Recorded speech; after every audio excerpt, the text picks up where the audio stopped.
Baik, assalamualaikum warahmatullahi wabarakatuh. Waalaikumsalam warahmatullahi wabarakatuh. Selamat pagi teman-teman semua dan selamat pagi juga Ibu. Saya di sini mewakili teman-teman dari Universitas Islam Pembangunan Indonesia yang ini melaksanakan tugas kerja kelompok, yakni mata kuliah dari komunikasi bisnis.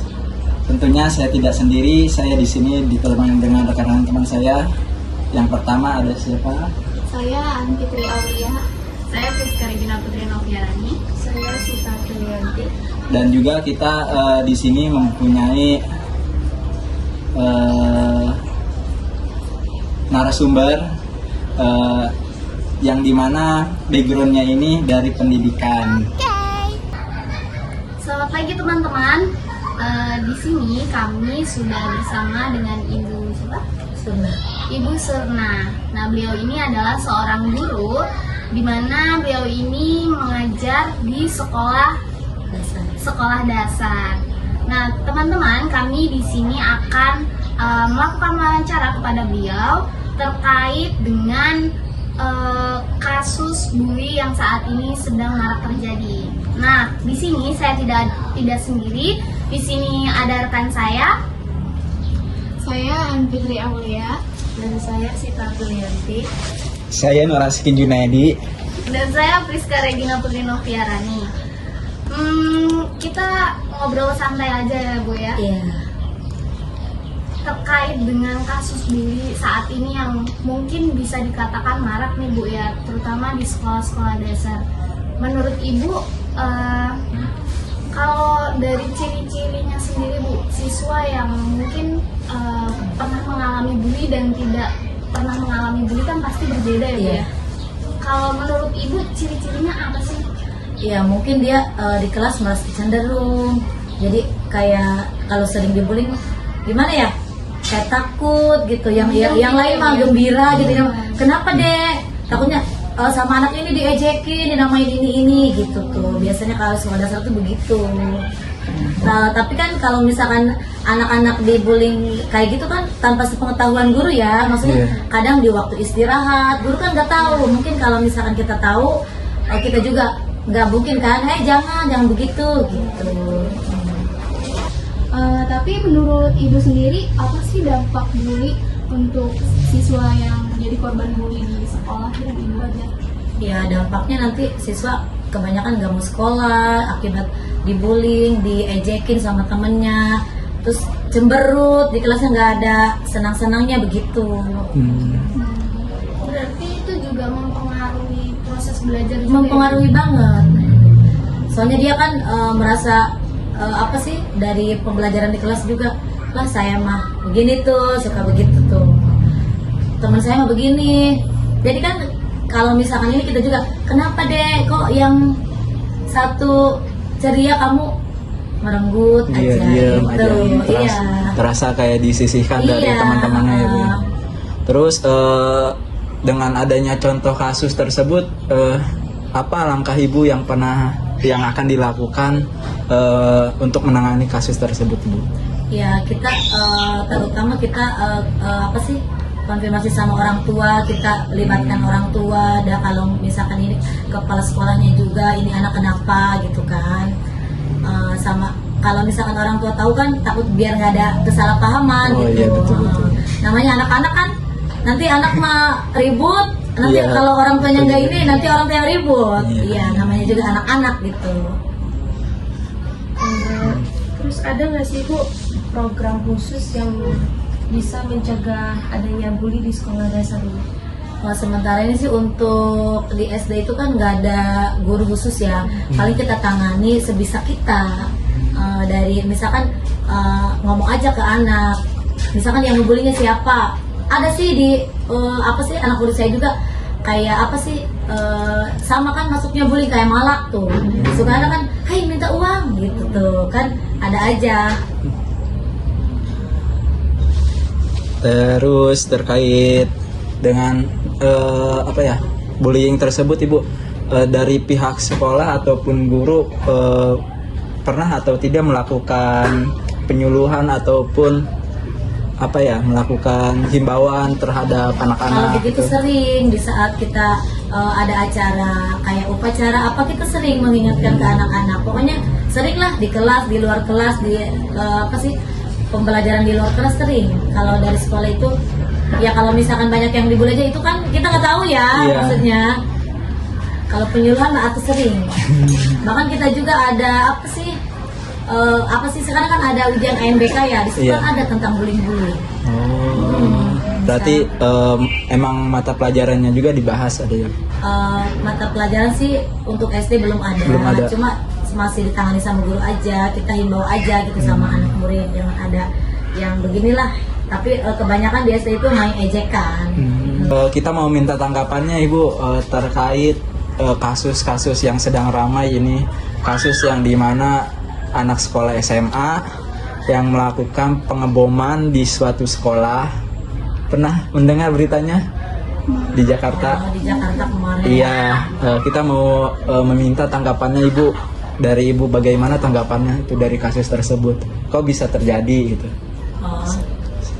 Maksudnya saya nggak habis pikir kenapa gitu kan anak sekolah berani ngebom ya di sekolah kan? Iya, betul, di Iya, sekolah. maksudnya ada apa? Mungkin ada sesuatu di balik itu, nggak entah apa dia benci sama sekolah, apa ada guru apa gimana gitu. Intinya begitu sih saya mah menanggapinya, maksudnya sampai tega, sampai ngeluarin bom gitu. Iya. Bomnya dari mana?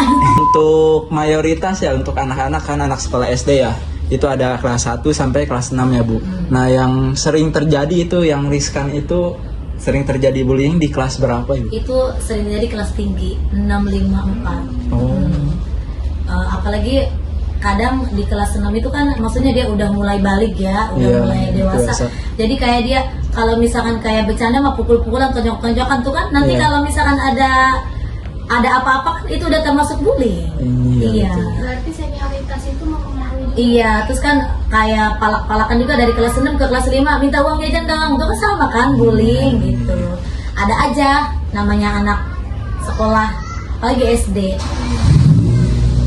Kita juga ingin bertanya, sebelumnya Ibu sudah mengajar itu berapa tahun di sekolah, dan sekolahnya sekolah mana?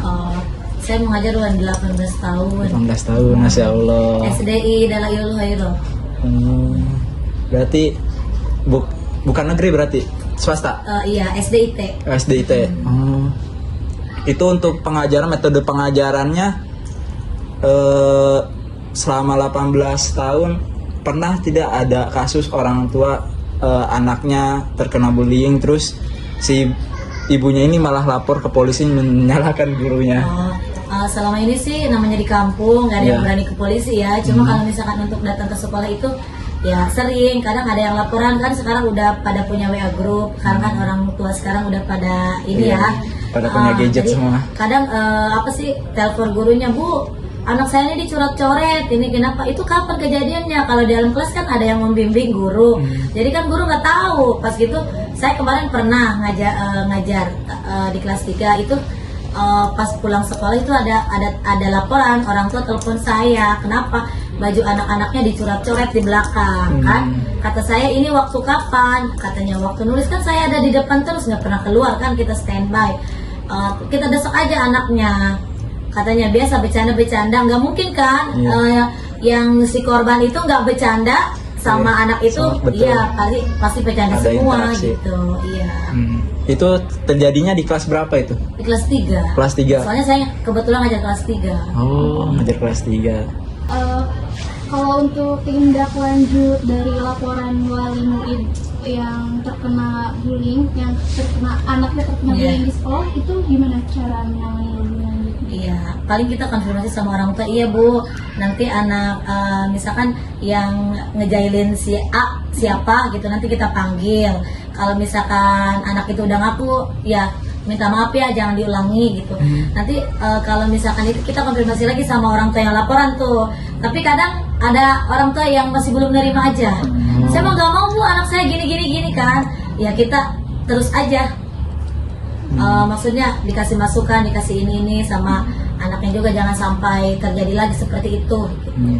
Terus Kalau misalnya hal itu terjadi lagi, itu bagaimana Bu? ya tindak lanjut apa, emang ada tindakan Tetap tegas? kita tindak lanjut lagi.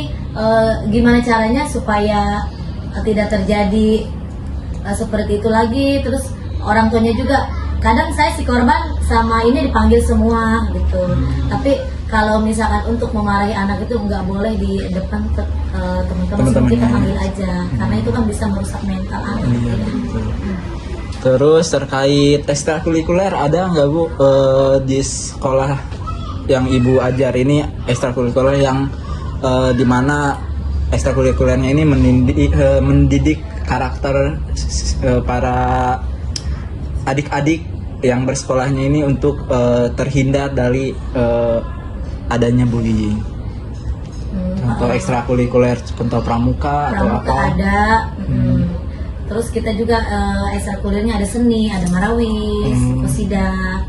Untuk sekarang kan kita diwajibkan ya ada pembelajaran keputrian. Jadi itu khusus anak putri.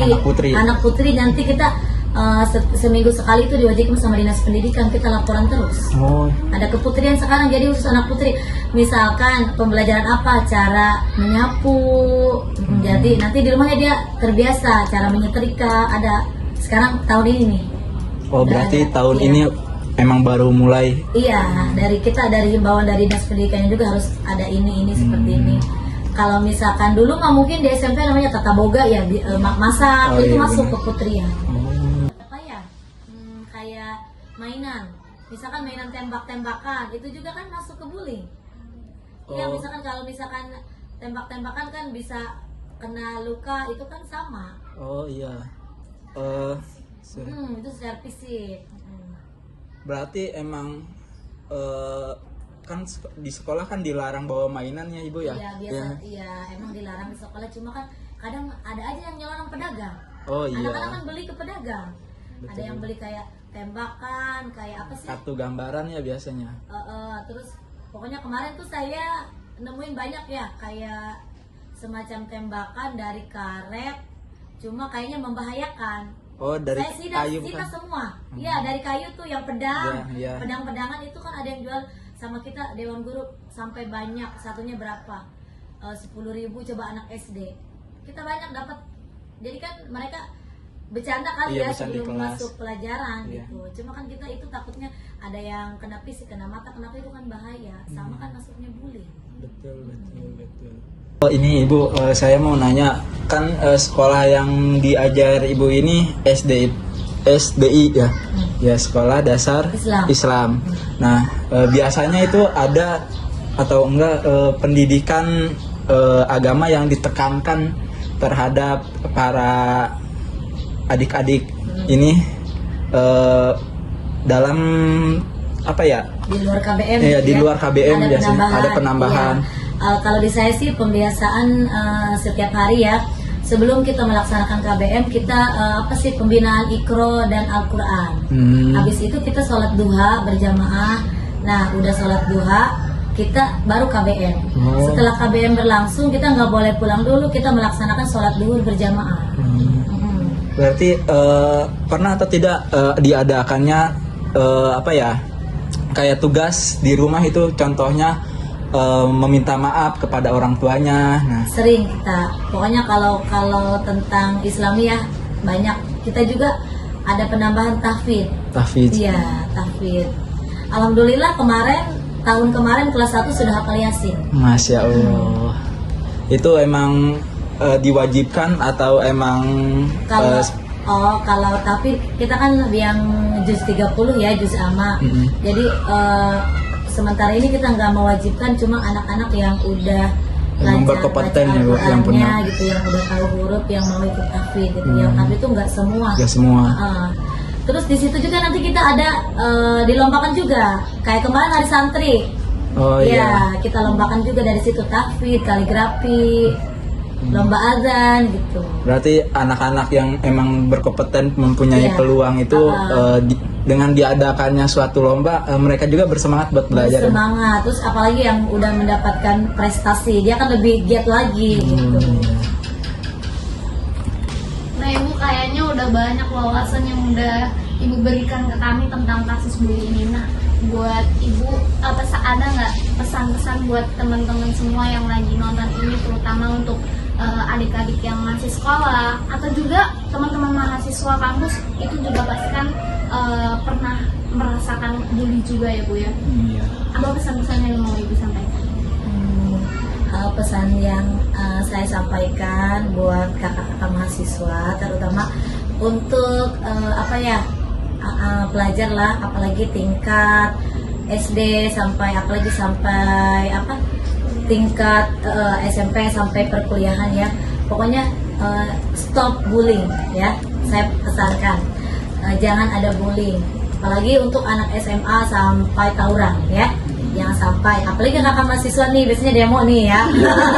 Iya, di demo itu jangan bikin yang anarkis lah. Pokoknya saya ucapkan selamat semoga tugasnya sukses. Iya. Ya. Amin.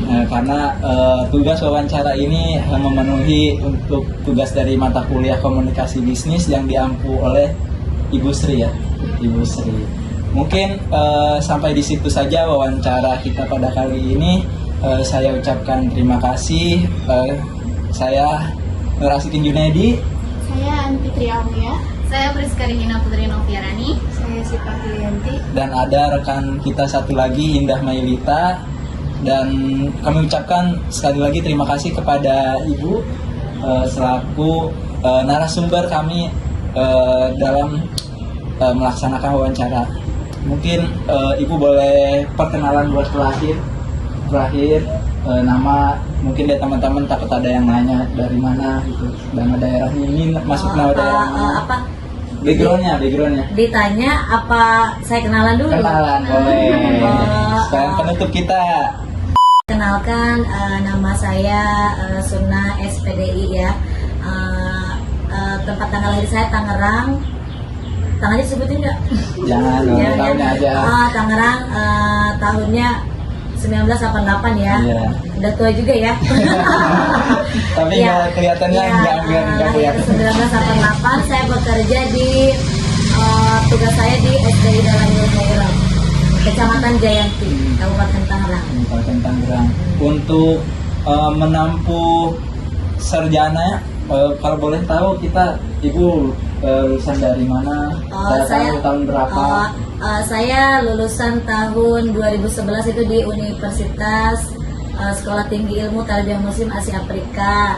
Terus kan di SD itu saya megangnya guru kelas, jadi saya harus linier dengan tugas saya mengajar guru kelas. Saya kuliah lagi di Universitas Terbuka Serang UT Serang untuk memenuhi linearitas ya, karena dari PAI ke PGSD. Alhamdulillah 2 kali kuliah. Masya Allah. Oke, mungkin itu saja perkenalan dari narasumber kita. Kurang lebihnya mohon maaf kita bila mana ada salah kata atau ucapan dari kami ataupun dari Ibu selaku narasumber, mohon bukan pintu maaf yang selebar-lebarnya. Boleh say hi kita semuanya.